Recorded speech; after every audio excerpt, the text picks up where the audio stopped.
இயேசு கிறிஸ்துவின் நாமத்தினால உங்களுக்கு அன்பின் வாழ்த்துக்கள். நல்லா இருக்கீங்களா? நானும் உங்களை பார்த்து நான் மிகுந்த மகிழ்ச்சி இருக்கிறது.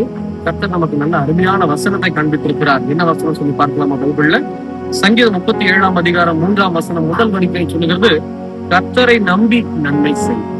நம்முடைய நம்பிக்கை, அடுத்த நம்பிக்கை கர்த்தர் மீது எப்படி இருக்கணும்னா, ஒரு நன்மை செய்வதற்கு கூட ஆண்டவரை நம்பணும். நன்மை செய்ய நம்ம கற்றுக்கொள்ளணும். நிறைய பேர் நன்மை செய்ய கற்றுக்கொள்ளவே மாட்டாங்க.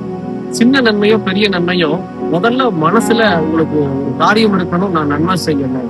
நான் இவ்வளவு சம்பாதிக்கிறேனே, ஒருவேளை பென்ஷன் நீங்க வாங்கலாம். இந்த பென்ஷன்ல கூட உங்களால முடிஞ்ச நன்மைகளை நீங்க செய்ய கற்றுக்கொள்ளணும். நீங்க 10ல எனக்கே பத்தாதுன்னு யோசனை பண்ணீங்கன்னா கர்த்தரால் உங்களை ஆசீர்வதிக்க முடியாது. இதுவே நம்முடைய வாழ்க்கையில ஒரு பெரிய தடையா இருக்கும். உங்களுக்கு ஒரு வேளை சம்பளம் ரொம்ப குறைவா இருக்குன்னு சொல்லியே பாத்தீங்கன்னா அது தவறு. அந்த குறைவிலையும் கூட பிறருக்கு நன்மை செய்கிற ஒரு மனப்பான்மை உங்களுக்கு எனக்கு இருக்கணும். அந்த நன்மை எப்படி செய்யணும் அதுவும் நீங்க தெரிந்து கொள்ளணும். கர்த்தரை நம்பி நன்மை செய்ய அப்படின்னா நம்புகிற வார்த்தைக்கு என்ன தெரியுமா? விசாரிக்கணும். ஆண்டவரே, எனக்கு இந்த சம்பளத்தை நீங்க கொடுத்திருக்கிறீங்க, இந்த பென்ஷனை நீங்க கொடுத்திருக்கிறீங்க, இதுல நான் ஏதாவது ஒரு நன்மை செய்ய விரும்புறேன். ஆனா நீங்க சொல்ற நபருக்கு நான் நன்மை செய்யறேன் ஆண்டவரே, சொல்லுங்கன்னு சொல்லி உண்மையா ஜெபிச்சீங்கன்னா கர்த்தர் உங்களுக்கு ஒரு சில மனுஷங்களை காண்பிப்பார். அப்படி கர்த்தர் காண்பிக்கிற நபர்களுக்கு நீங்க உண்மையா செஞ்சீங்கன்னா அதுல மிகுந்த நன்மையை நீங்களும் பெற்றுக்கொள்ளலாம், வாங்குகிற அவர்களும் கர்த்தரால் ஆசீர்வதிக்கப்படுவாங்க. அதுதான் கர்த்தரை நம்பி நன்மை செய். என்னைக்குமே உங்களுடைய நன்மை இயேசு கிறிஸ்துவையே சார்ந்து இருக்கணும். நன்மை செஞ்சா கூட அவர் சொல்லுகிற நபர்களுக்கு நீங்க என்ன காரியம் செய்யணுமோ அவர் சொல்றதை நீங்க செஞ்சீங்கன்னா தான் ஆசீர்வாதத்தை பெற்றுக்கொள்ள முடியுமே தவிர, நம்ம சம்பாதிக்கிறேன், 1 லட்சம் சம்பாதிக்கிறேன், 10 லட்சம் சம்பாதிக்கிறேன்னு சொல்லி இங்க நன்மை செய்யறேன், அங்க நன்மை செய்யறேன், அதுல பிரயோஜனம் இல்லை. ஒரு சில வருடங்களுக்கு முன்னாடி நான் ஒரு சில இடங்களுக்கு நான் கடந்து போய் ஒரு சில நன்மைகளை செய்ய தேவன் கிருபை தந்தார்.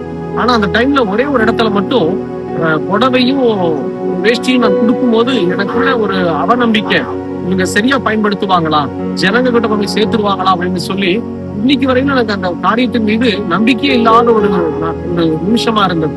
அதுக்கப்புறம் தான் ஆண்டவர்கிட்ட கேட்டேன், ஆண்டவரே எனக்கு எப்படி நன்மை செய்யணும்னு தெரியல. அப்பதான் அந்த வசனத்தை ஆண்டவர் காமிச்சாரு. நான் சொல்ற இடத்துல விட, நான் சொல்றதை செய்ய, நீ பயப்படவே வேண்டாம். நீ ஏதோ 1 ரூபா கொடுத்தாலும் சரி, ₹1,00,000 கொடுத்தாலும் சரி, நான் சொல்லுகிறதை செய், இந்த நிமித்தம் நன்மை நீ பெற்றுக்கொள்வாய் சொன்னார். இந்த கர்த்தரை நம்பி நீங்க நன்மை செஞ்சீங்கன்னா தான் நாமும் ஆசீர்வதிக்கப்படுவோம். கொடுக்கிற இடத்திலும் தேவன் அவர்களை ஆசீர்வதிப்பார். நம்ம இஷ்டத்துக்கு நம்ம நடக்கக்கூடாது. நீங்க ஒப்பு கொடுங்க தேவ சமூகத்துல. அப்பதான் நம்முடைய எல்லா காரியங்களையும் கர்த்தர் ஆசீர்வதிக்க முடியும், தடைகளை உடைச்சு போட முடியும்.